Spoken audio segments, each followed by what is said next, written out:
Perfectly understood. Perfectly understood. Mr. Alexei HARAN, you, as a PhD political analyst, how can you explain the deployment of troops in Slovakia yesterday by NATO countries, whereas politicians and diplomats are looking for solutions? In other words, what is happening? Is Ukraine going to be the battlefield of the World War III? Would you accept this as a Ukrainian?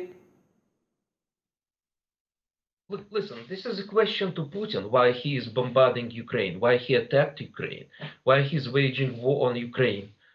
Putin is threatening the world with nuclear war. So why do you ask me? Ask Because Putin. they are now calling for a nuclear war. In Slovakia, NATO are gathering troops. German troops are all gathering in Slovakia.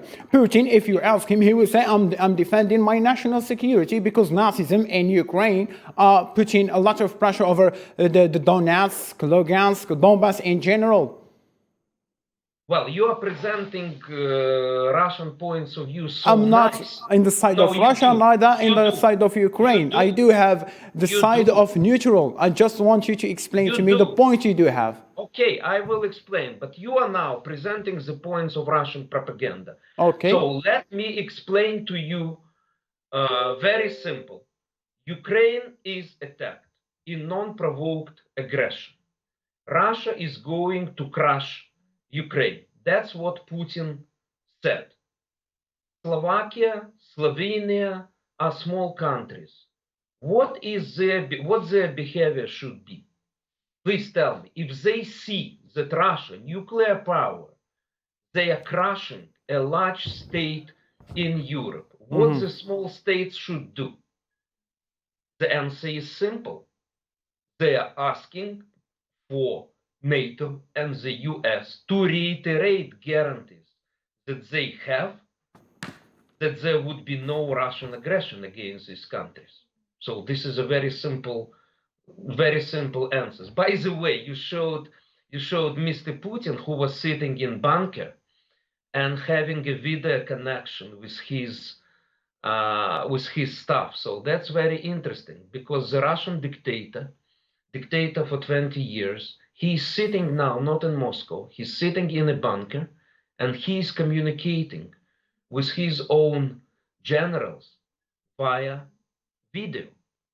You know, he is afraid to appear. He lost all the sense of Mr. Alexei, I'm sorry to cut your train of thought, but if Putin wanted war, he would have invade, as you are saying, in 2014 and finish everything in 2016, 2018. Why just until now, 2022? Why he would wait all this time? Yes, he invaded in 2014 Ukraine. He seized Ukrainian Crimea and part of Donbass. That's true. But he was stopped at that time by two factors. First, Ukrainian army, and secondly, by Western sanctions. These sanctions were not very powerful.